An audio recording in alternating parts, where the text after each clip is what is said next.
인간의 여러 가지 특징이 있는데 그 특징 가운데 하나는 약속의 존재라고 하는 거죠. 인간은 약속을 하고 또 약속을 지키는 존재입니다. 동물들이 약속하는 거 보셨어요? 약속을 지키거나 그런 일 하나요? 또 약속을 안 지켰다고 막 항의하고 그런 거 보셨습니까? 그것은 오직 인간들만 가지고 있는 독특한 특성이죠. 특히 인간은 무엇인가 중요한 약속을 할 때에는 특별한 행동을 하죠.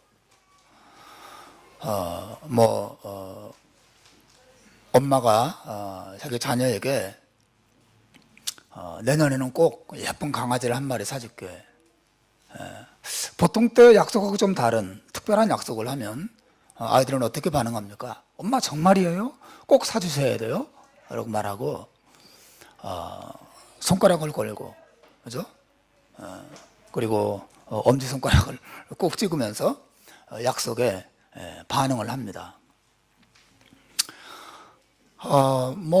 강아지 한 마리 사주는 것이야 그렇게 약속한다 하더라도 그거보다 좀 더 중요한 약속들을 할 경우에는 좀 더 심각한 진지한 행동을 하죠. 예를 들어 생각해 보세요. 집을 사고 팔 때 혹은 회사에서 연봉 계약을 할 때 어떻게 합니까? 그냥 손가락을 걸고 이 집 나한테 얼마에 파세요? 네, 내가 얼마에 사겠습니다.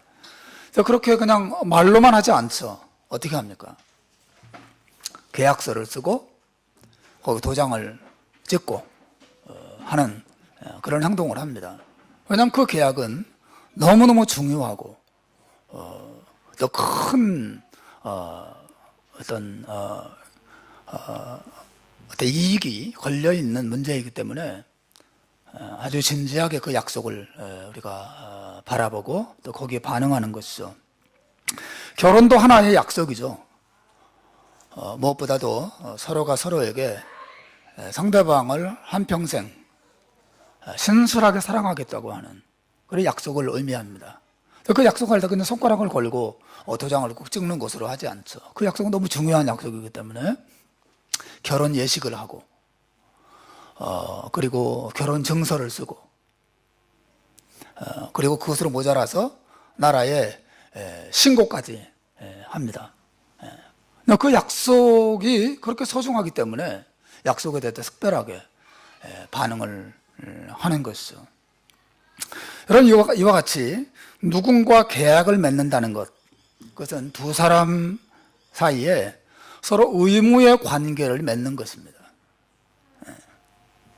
오늘 그 설교의 주제가 다름이 아닌 약속 혹은 계약과 관련된 거예요.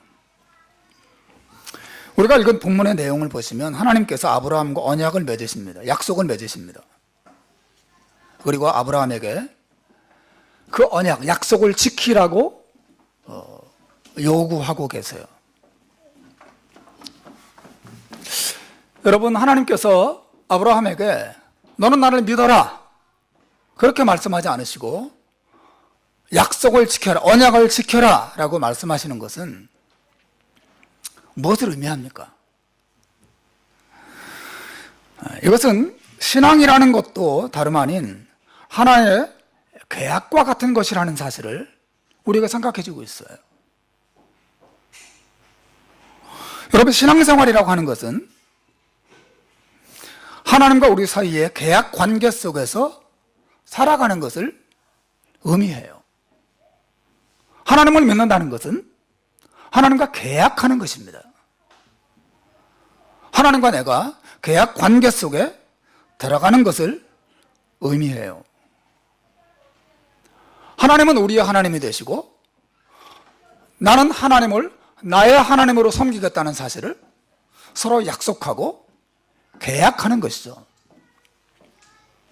그 계약을 받아들이는 것입니다. 그리고 그 계약에 하나님도 순종하시고 그 계약을 하나님께서도 이루어 가시고 나도 그 계약에 따라서 하나님께 반응하는 것입니다. 하나님을 섬기고 순종하며 살아가는 것이죠. 이것이 하나님을 믿는다는 말의 의미예요. 사실 하나님과 이런 계약과 약속의 관계 속에 들어간다는 것은 우리가 경험할 수 있는 사실상 최고의 계약이라고 할 수 있어요. 제가 어릴 때 제가 살던 동네에 가게, 과자 가게가 딱 하나 있었습니다. 그 조그만 동네에 하나밖에 없었고, 그리고 과자를 사 먹으려면 다 그 가게 가서 사 먹어야 됐어요. 그리고 그 가게에는 텔레비전도 있었습니다. 우리 동네에 텔레비전이 있는 집이 그 집 하나밖에 없었어요. 그래서 텔레비전을 보려면 그 집에 가서 5원을 내고 들어가서 텔레비전을 봐야만 했습니다. 그래서 제가 그 가게집을 바라보고 하면서 늘 마음에 들었던 생각이, 우리 아버지가 저 가게집 아저씨였으면 얼마나 좋을까, 그런 생각을 많이 했어요. 저 가게가 우리 가게이고 저 아버지 우리 아버지였으면 마음껏 과자를 먹고 우리 텔레비전도 막 실컷 보고 그럴 텐데. 그래서 그렇게 그 집 아저씨와 또 그 집 아들이 부러울 수가 없었어요. 사랑하는 여러분, 믿음으로 하나님을 믿고 하나님과 계약 관계에 들어간다고 하는 것은 사실 이거보다 훨씬 더 큰 복 가운데로 들어가는 것입니다. 여러분, 그 가게집 주인을 나의 아빠라고 부르는 것보다도 이 세상을 살면서 저와 여러분이 하나님을 나의 아버지라고 부를 수 있게 되는 것이 얼마나 더 큰 복입니까? 그런 하나님과 나와의 관계가 그런 관계가 된다는 것이, 여러분, 이거보다 더 큰 축복된 관계가 있겠습니까? 가게집 주인 정도가 아니에요. 그 하나님은 온 천지 만물의 창조주가 되세요. 또 그 하나님은 하늘나라의 영원한 영광의 주인이십니다. 그분은 사랑과 지혜와 능력이 무한하세요. 무엇보다 그분은 죄인들을 사랑하시고 죄인들을 은혜로 구원하시는 분이세요.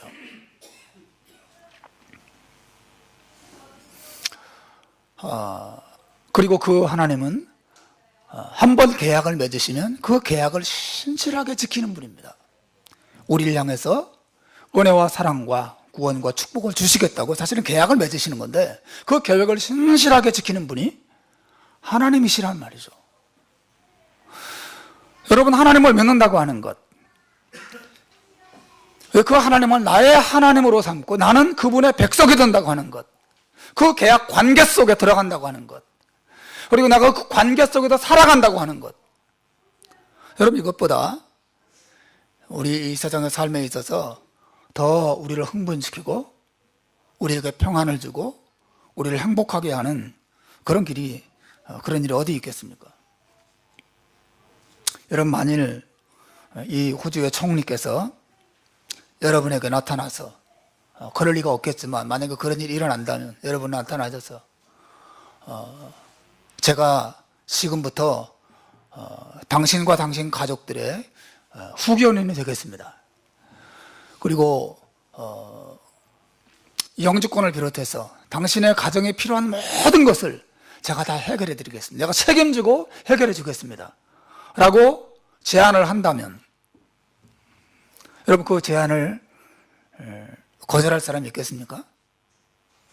그분이 자발적으로 와서 제가 당신의 가정을 책임지겠습니다, 당신의 가정을 전적으로 책임지고 돌봐주겠습니다, 그래서 모든 문제를 있으면 나에게 가져오십시오, 제가 다 처리해 드리겠습니다 라고 한다면 여러분 어떻게 하시겠어요?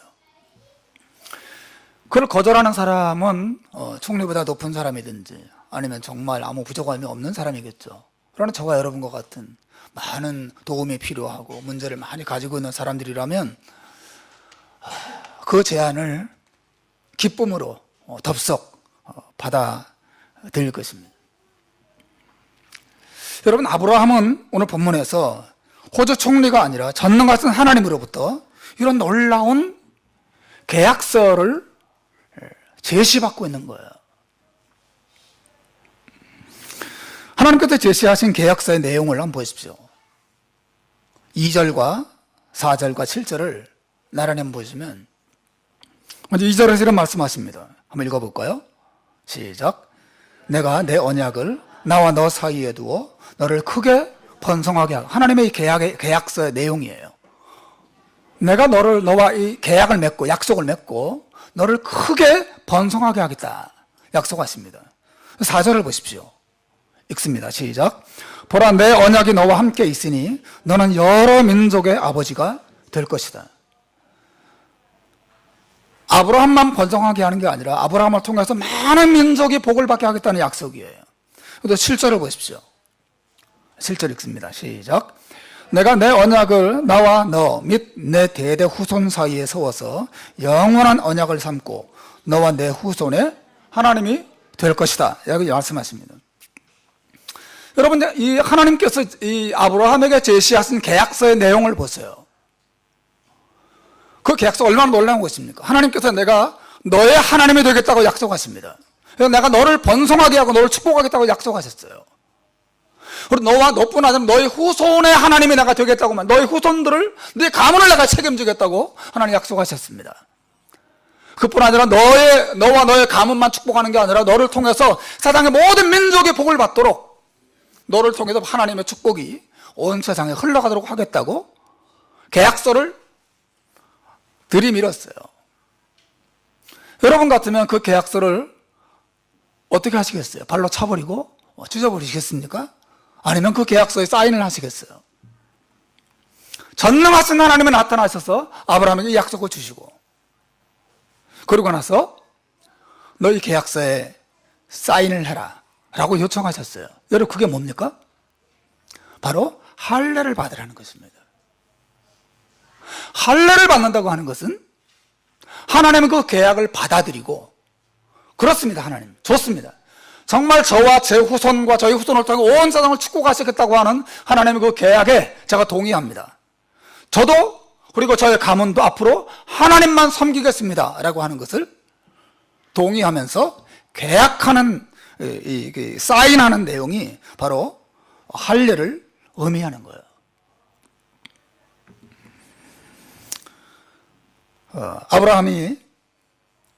하나님께서 아브라함에게 할례를 행하고 이 언약을 지킬 것을 요청하고 계십니다.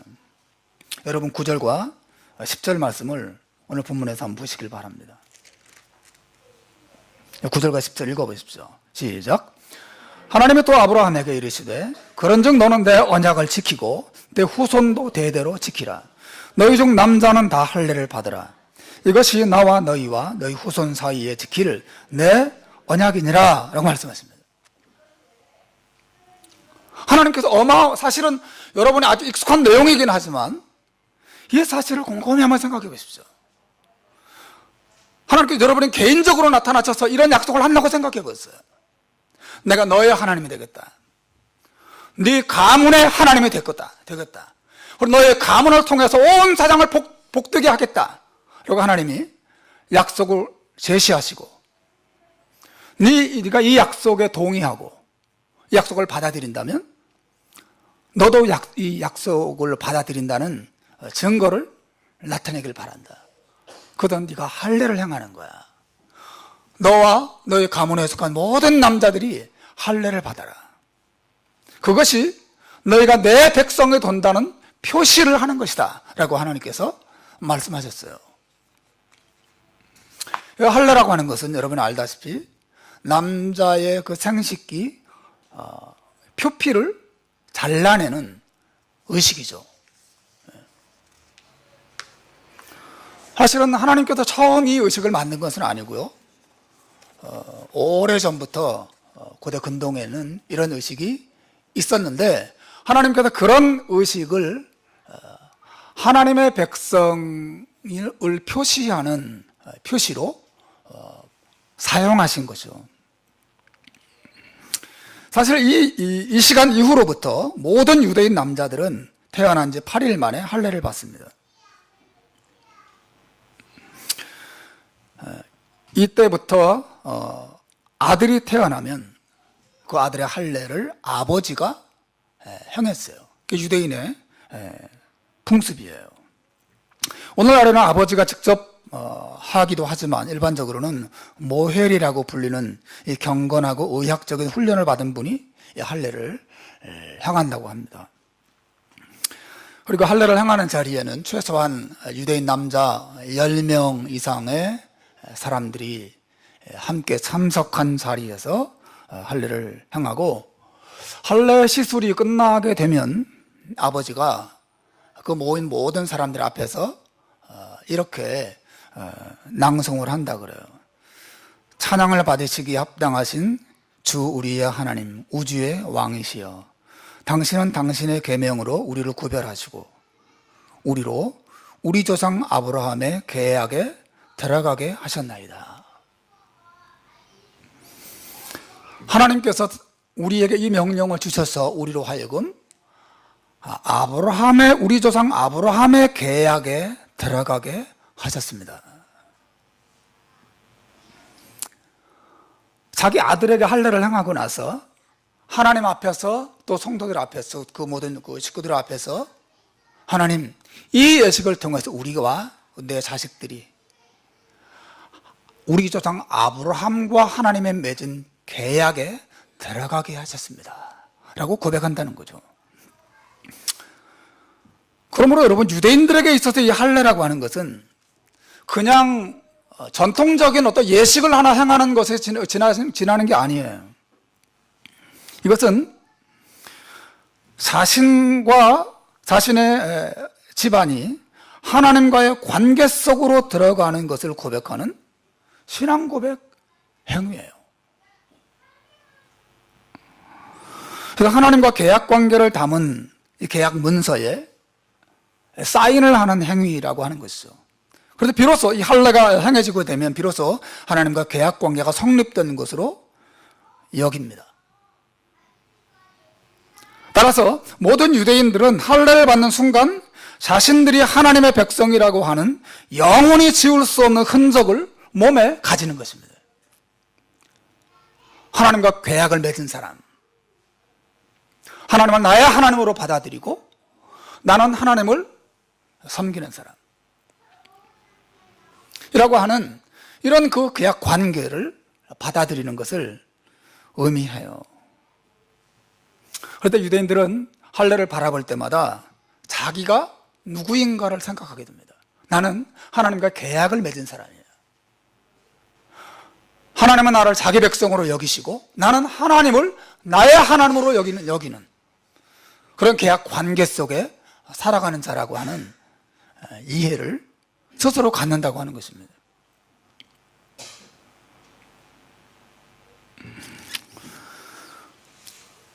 심지어 하나님께서는 만일 유대인들 가운데 이 할례를 받지 않으면 어떻게 될 것이라고 말씀하십니까? 끊어질 것이라고 말씀하세요. 여러분 14절을 보시면 이런 말씀이 있죠. 14절 읽어보시겠습니까? 시작. 할례를 받지 아니한 남자 곧 그 포피를 베지 아니한 자는 백성 중에서 끊어지리니 그가 내 언약을 배반하였어요. 이 할례를 받지 않는다는 것은 그 계약서에 사인하지 않는 거예요. 나는 이걸 받아들이지 않겠습니다. 하나님을 나의 하나님으로 여기지 않겠습니다. 하나님도 나를 하나님의 백성이라고 여기지 마십시오. 하나님과 나는 상관이 없는 사람입니다 라고 말하는 것과 같다고 하는 거죠. 따라서 하나님으로부터 주어지는 하나님께서 약속하신 모든 사랑과 모든 축복들을 거절하는 행위예요. 여러분, 이 할례가 얼마나 중요한 언약으로 이스라엘 백성들에게 주어지는가를 한번 보시길 바랍니다. 여러분, 제가 이 할례와 관련돼서 설명을 장황하게 여러분에게 말씀드린 이유가 있어요.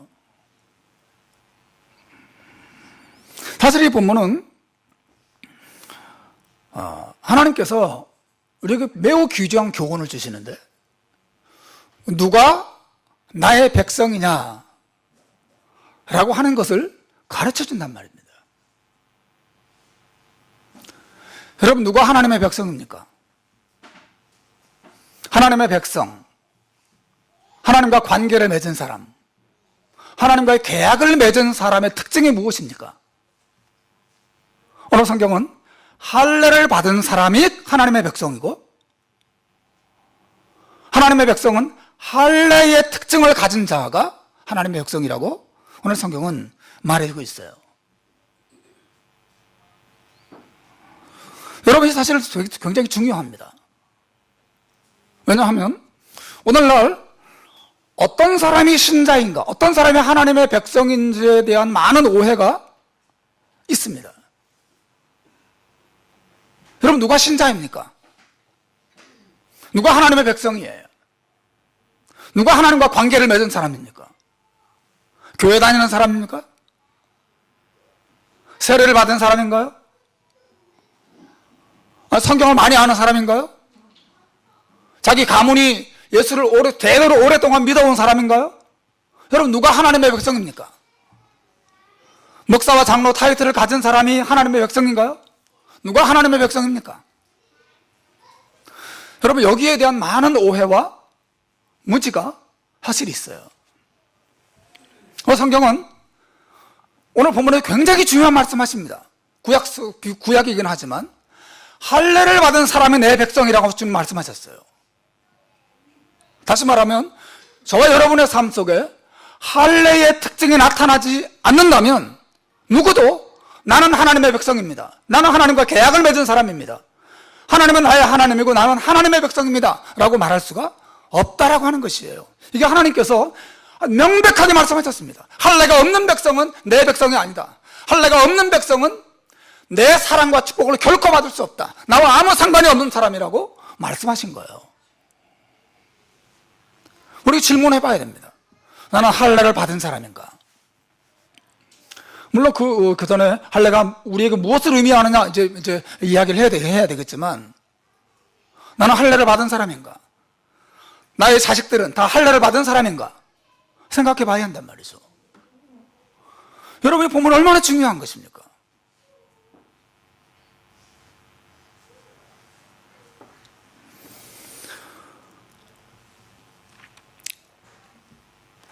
사실 이 할례가 무엇이냐에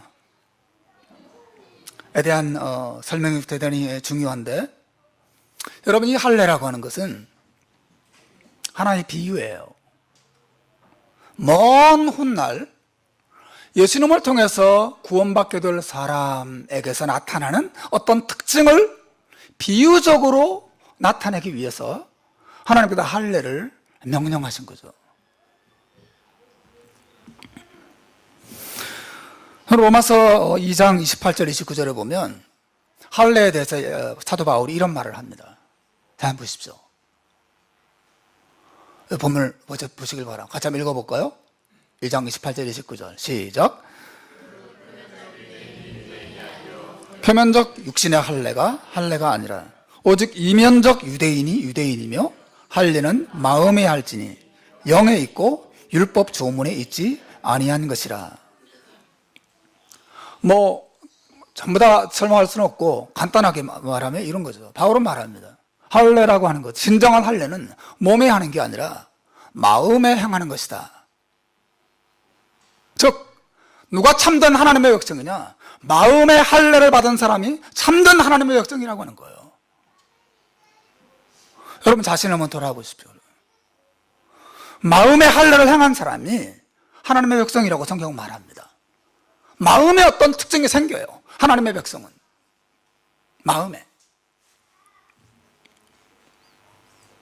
내 몸이나 내 생각이나 그런 게 아니라 내 마음에 할례의 특징을 가지게 된 사람이 하나님의 백성이라고 성경은 말하고 있어요.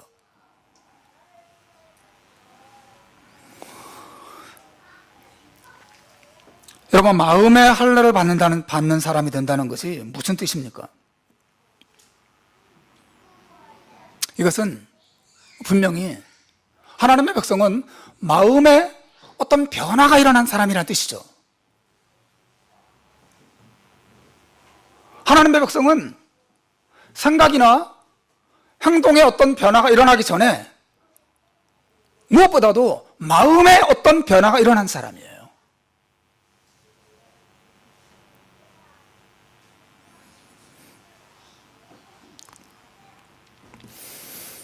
예레미야서 4장 4절에 보면 하나님께서 예레미야 선지자를 통해 이런 말씀하십니다. 여러분 읽어보시겠습니까? 4장 4절 시작.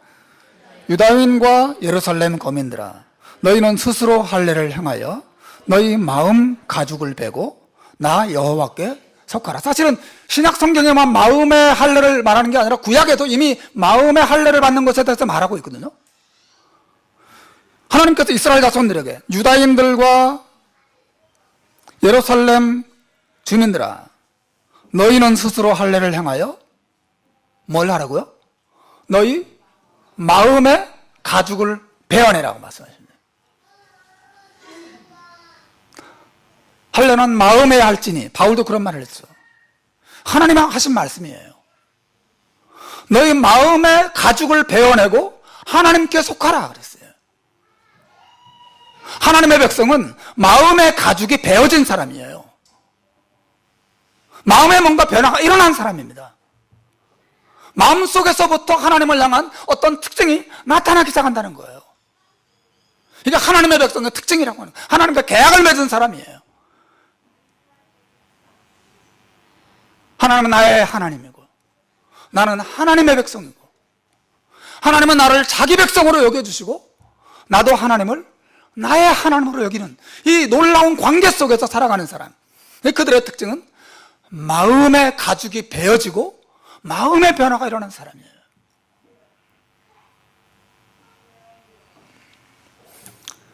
여러분, 이 변화가 무엇입니까? 이 변화는 여러 가지 다양하게 성경 안에서 대답할 수 있겠지만 핵심은 이거예요. 그 사람은 하나님 앞에서 자신의 모습을 보면서 슬퍼하는 마음을 갖는 것입니다. 어떤 특징이라고요? 하나님 앞에서 자기를 보면서 슬퍼하는 마음을 갖는 것을 말해요. 자기의 연약함, 자기의 더러움, 자신의 이중성, 자신의 교만함, 자신의 반복적인 죄를 짓는 모습,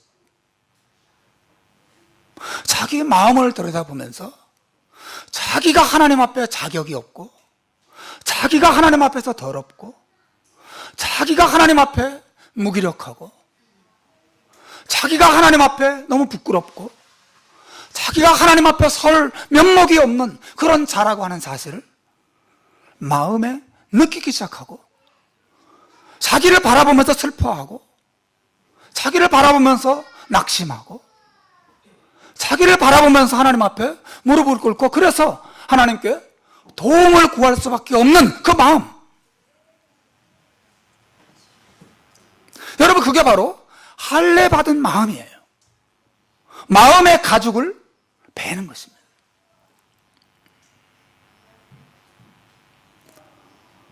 사랑하는 여러분, 이 특징이 모든 하나님의 백성들에게 나타난다고 하는 거죠. 이것도 구약도 마찬가지고 신약도 마찬가지예요. 여러분, 예수님께서 마태복음 5장 3절과 4절 우리 커피 브레이크 할 때 보지 않았습니까? 뭘 말씀하셨습니까? 3절 4절 한번 읽어볼까요? 시작. 심령이 가난한 자는 복이 있나니 천국이 그들의 것이며 애통하는 자는 복이 있나니 그들이 위로를 받을 것입니다. 여러분, 천국이 누구의 것이에요? 천국이 누구의 것입니까? 심령이 가난해지는 사람. 이게 할례 받은 마음이에요. 마음에 가난함이 생깁니다. 아, 나는 이렇게 못났을까? 아, 나는 이렇게 더러울까? 아, 나는 이렇게 부족할까? 왜 나는 이렇게 모순투정일까? 왜 나는 이렇게 위선적일까? 나는 이렇게 왜 반복적으로 실패하는 걸까? 이런 자기의식이 마음속에 생기면서 나는 하나님 앞에 사랑과 복을 달라고 구할 자격이 없는 사람이구나 라고 하는 의식이 생기는데, 그게 바로 심령의 가난함이고 그게 바로 할례받은 마음이에요. 그리고 그 사람은 하나님 앞에 애통해야 합니다. 하나님, 불쌍히 여겨주십시오. 나는 하나님의 도우심과 하나님의 은혜가 없으면 살 수 없는 사람입니다. 하나님, 도와주십시오. 긍휼을 베풀어 달라고 기도하기 시작하죠.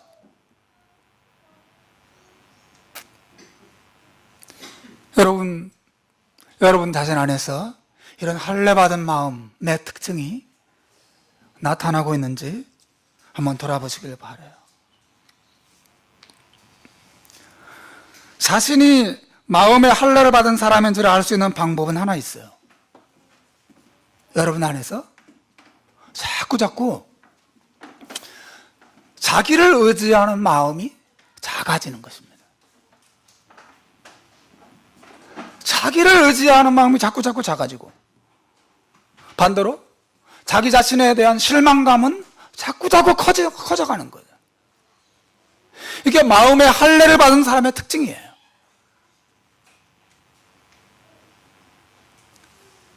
저는 이 자리에 수만 명이 있는 것보다도 중요한 것이, 여러분 안에 이 자리에 있는 모든 분들이 이 할례받은 마음의 특징을 나타내는 거예요. 여러분이 생각하는 기독교, 여러분이 생각하는 크리스찬, 여러분이 생각하는 신앙생활이 아니라, 오늘 하나님께서 구약을 통해서 또 신약을 통해서 신자가 어떤 사람이고 신자가 어떤 마음을 가진 사람이라고 말하는지 한번 보셔야 됩니다.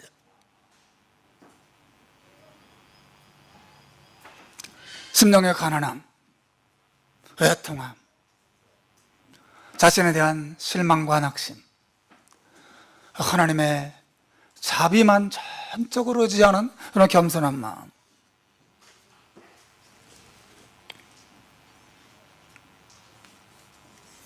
여러분 자기 연약함에 대한 생각이 점점 많아지고 있어요? 자기 더러움에 대한 생각이 자꾸 깊어지고 있습니까? 아, 나는 어쩔 수 없는 죄인이구나 하는 생각이 여러분 안에서 자꾸 생기고 있습니까? 그래서 하나님께서 만약에 나를 심판하신다면 나는 영원히 지옥행이구나, 이런 깨달음이 마음속에 생기고 있습니까? 하나님의 용서와 자비와 긍휼만 의지하는 마음이 여러분 안에 생기고 있나요? 바로 그 마음이 할례받은 마음이에요. 할례받은 마음.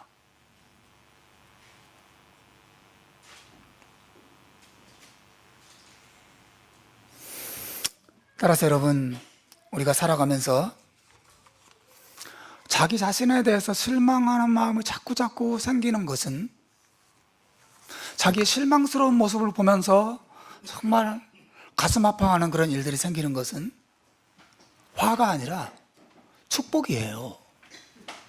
정말 축복입니다. 어제 유튜브를 보니까 김재동 씨가 옛날에 방송했던 내용이 나왔어요. 이런 김재동 씨 아시죠? 방송에 많은 젊은이들을 모아놓고 근데 강연을 했어요. 그 강연 내용이 물론 좋은 의도로 하신 말씀이라고 생각합니다만은, 너무 자신에 대해서 자책하지 마십시오. 너무 자신의 죄와 잘못과 연약함에 대해서 자책하고, 내가 왜 그랬을까? 왜 나는 이거밖에 안 될까? 그렇게 자신을 너무 부정적으로 뭐라고 하지 마십시오. 다른 사람에게도 만날 때마다 안녕하세요? 평안하세요? 라고 물어보듯이 여러분 자신에게도 스스로 안녕하냐고 물어보세요. 자신을 사랑하십시오. 자신을 격려하십시오. 그래서 그런 조언을 했어요. 그래서 저도 그 이야기를 들으면서 참 감동이 되더라고요. 저도 거울을 보면서 홍상은 수고가 많다. 요즘 잘 지내니? 너는 괜찮아. 넌 열심히 하고 있는 거야. 거울을 보면서 하루에 3번씩 하라 그러더라고, 김재동 씨가. 하루에 3번씩. 그렇게 하라는 거예요. 실제로 어떤 분들은 자기 거울을 보면서, 자기를 보면서, 안녕? 잘 지내니? 그렇게 하다가 그냥 눈물이 핑 들고, 눈물을 흘렸다는 그런 반응도 제가 읽어본 적이 있습니다. 그러니까 좋은 의도로 한 거죠.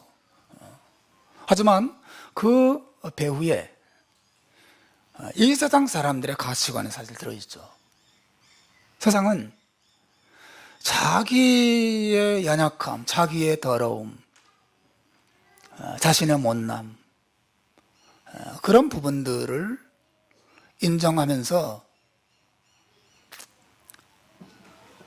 자신의 더러움과 자신의 죄를 고백하고 자기가 그런 사람이라고 인정하는 것을 기뻐하지 않습니다. 그걸 부정적인 행동이라고 생각해요. 그러나 성경은 그렇게 말하지 않아요. 우리가 천국을 소유하려면 하나님이 주시는, 하나님만 줄 수 있는 은혜와 사랑을 내 것으로 삼고 내가 누리려면 먼저 낮아져야 하고, 먼저 겸손해져야 되고, 먼저 자신이 얼마나 하나님 앞에 부족한 사람인지 아는 일들이 반드시 있어야 된다고 성경은 말하고 있어요.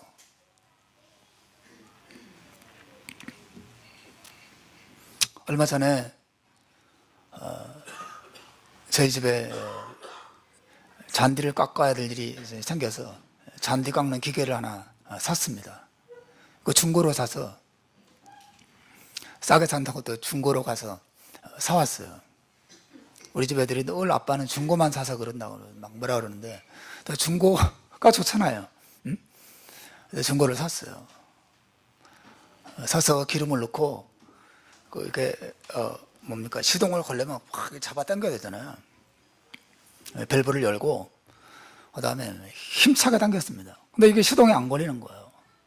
부르릉 부르릉 그러다가 그만 잡아당기는 줄이 뚝 끊어져 버린 거예요. 그게 오래됐나 보죠. 하도 세게 당겨서 그런 건지. 그래서 이제 또 그거를 또 수리하는 가게 또 가서 맡겨서 또 갈아왔어요. 그 돈이 또 설찬이 또 들었어요. 그래서 이제 그거를 이제 다행히 한 번 딱 시동 걸고, 야, 이제 잘 되는구나. 그리고 이제 잔디를 좀 하프쯤 깎았나? 깎다가 갑자기 엔진이 부르륵 꺼지는 거 있어요. 그래서 두 번 다시 또 이게 시동이 안 걸리는 거예요. 그래서 또 그거를 가져가서 또 고쳤어요. 또 고쳐서 가져왔습니다. 그래서 한 번 가져와서 또 시동을 걸어서 잘 됐는데, 고쳐왔는데도 또 조금 있다 안 되는 거예요. 근데 그걸 다 고치려고 생각하니까 이거는 완전히 새거 사는 돈값 이상이 들겠는 거죠. 그래서 그냥 게라지 안에 고이 모셔다 두고 할 수 없이 잔디 깎는 전문가에게 전화를 해가지고 우리 집에 와서 정기적으로 마침 깎아달라고 부탁을 할 수밖에 없었어요. 그래서 내가 중고를 함부로 사는 게 아니구나 또 느끼게 됐던 순간이 있었습니다. 여러분, 우리가 언제 하나님을 의지합니까? 언제 예수 그리스도의 은혜와 자비와 그분의 도우심을 의지하나요? 우리 자신이 그 고장난 잔디 깎는 기계와 같이 자기가 고장났다는 사실을 알고, 자기가 문제가 있다는 걸 알고, 자기 힘으로 이것을 할 수 없다는 사실을 알 때 비로소 하나님 앞에 전화를 드리고 하나님의 도움을 구하고 하나님의 은혜를 구하죠. 자기 자신의 연약함과 자기 자신의 더러움과 자기 자신의 교만함과 악함을 자각하지 못하면 마음의 할례가 임하지 않으면 하나님 앞에 무릎을 꿇지 않습니다. 그래서 여러분 할례를 행할 때 몸에 상처를 내는 거잖아요. 그렇죠? 마음의 할례가 임할 때도 마음이 상합니다. 마음이 상해요. 마음에 고통이 임합니다. 아, 이게 내 모습이구나. 내가 이거밖에 안 되는 존재구나 라고 하는 사실이 마음에 깨달아지기 시작합니다. 그래서 하나님 앞에 겸손히 무릎을 꿇게 되는 것이죠. 여러분, 예수를 처음 믿을 때도 그렇고 예수 믿은 다음에도 계속해서 이 일이 일어납니다. 다윗을 생각해 보세요. 다윗은 믿음이 좋은 사람이었죠. 다윗은 아주 어릴 때부터 하나님으로부터 칭찬받고 넌 내 마음에 합한 자라고 인정받았던 사람이에요. 그래서 그 믿음으로 골리앗과 싸우고, 그리고 골리앗과 싸우면서 큰 승리를 거두고 민족의 영웅이 되고, 나중에는 하나님께 복을 받아서 이 목동의 신분에서 이스라엘의 왕의 자리에까지 그 신분이 수직기로 상승한 사람이 다윗이죠. 그러나 여러분, 다윗이 나중에 큰 죄를 짓습니다. 자기 부하의 부인을 뺏고 그 부인을 임신시키고, 그리고 자기 부하는 전쟁터에 내보내서 죽이고, 정말 악을 행하게 되죠. 이제 나중에 다윗이 자기의 죄를 깨닫고 하나님 앞에 정말 철저히 엎드리게 되는데, 그때 지은 시가 시편 51편 17절이에요. 다윗이 뭐라고 말하는지 보십시오. 다윗의 기도가 뭔지 보세요. 한번 읽어볼까요? 시작. 하나님께서 구하시는 제사는 상한 심령이라. 하나님이여 상하고 통회하는 마음을 주께서 멸시하지 아니하시리이다. 다윗의 마음이 한 번 더 하나님 앞에 상하고 하나님 앞에 낮아지고, 하나님, 나는 이런 존재입니다. 나는 정말 더러운 죄인에 지나지 않습니다. 나는 하나님 앞에 자랑할 것이 없는, 나의 나된 모든 것들은 하나님의 은혜로 인한 것입니다. 하나님 내게 자비를 베풀어 달라고 한없이 낮아지는 것을 보십시오. 이게 바로 할례 받은 마음이고, 예수 믿을 때도 이런 마음이 생기지만 예수 믿은 다음에도 반복적으로 우리의 낮아짐과 우리의 하나님 앞에 무릎 꿇는 경험들이 계속해서 우리 안에 생기는 거예요. 그러므로 신자들이 자기의 죄든지 자신의 연약함이든지 자신의 실패든지 어떤 모습이든지 자기 자신에 대한 실망감이 생기고, 그래서 슬픔의 마음에 임할 때 그것은 하나님이 주시는 큰 축복인 줄로 여러분 믿으시길 바랍니다. 그런 은혜가 여러분에게 있어야 돼요. 마음의 할례가 바로 그런 것입니다. 우리의 문제는 마음에 상처가 임하는 데 문제가 있는 게 아니라 도무지 하나님 앞에 상처받을 줄 모르는 것이 우리 인간들의 문제예요. 상처를 못 받아요. 아무리 어떤 말씀을 전하든지 어떤 말씀을 듣든지 어떤 기도의 자리에 가든지 어떤 예배의 자리에 가든지 하나님의 말씀이 상처를 못 줘요. 그냥 말씀의 칼이 다 깨지고 부러지고 튕겨져 나가고.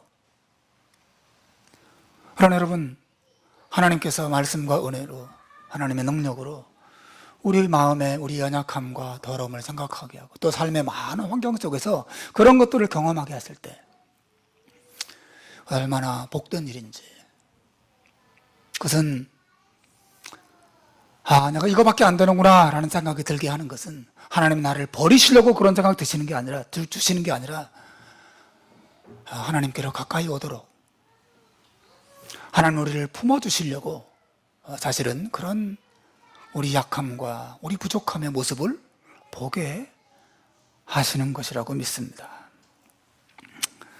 하나님 말씀을 이제 맺겠습니다. 사랑하는 여러분, 하나님께 여러분 자신의 부족한 모습을 계속 깨닫게 하고 계십니까? 그리고 자신의 이중적인 모습, 또 약하고 교만한 모습에 자꾸 실망하고 계신가요? 도리어 그 속에서 하나님 앞에 정말 감사하시길 바랍니다.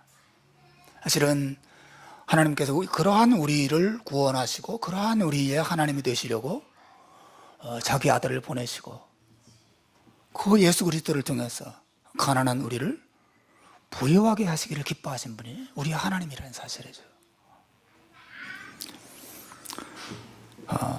사도 바울이 고린도후서 8장 9절에서 우리에게 말합니다. 우리 같이 한번 9절을 읽어보겠습니다. 시작. 우리 주 예수 그리스도의 은혜를 너희가 알거니와 부유하신 자로서 너희를 위하여 가난하게 되심은 그의 가난함을 인하여 너희로 부욕해 하려 하심이니라. 우리는 가난한 사람이 이걸 알아야 합니다. 우리 약한 사람들이에요. 우리 하나님 앞에 내세울 것이 없는 사람들, 하나님께 복을 달라고 요구할 자격이 없는 사람이에요.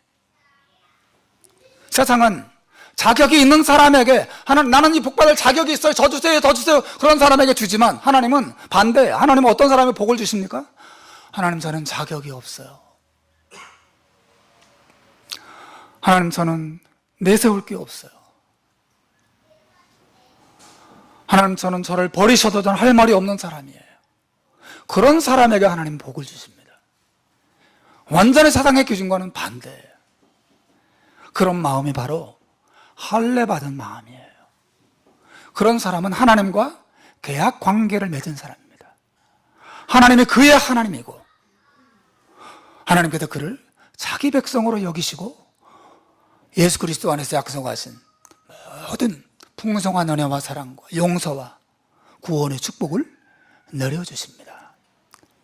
그 말씀을 여러분 생각하고 하나님께서 여러분의 마음에 할례를 행하실 때 아픔이 있고 피도 나고 자존심도 상하고 부끄러움도 커지지만 그러나 그 할례를 마다하지 말고 그 속에서 겸손을 배우십시오. 그리고 그 속에서 하나님의 은혜를 의지하고 그리고 그 하나님이 이제 은혜로 나의 하나님이 되신다는 사실을 믿고 힘과 소망을 이 은혜 안에서 얻는 저와 여러분 되시기를 주님의 이름으로 축원합니다. 기도하겠습니다.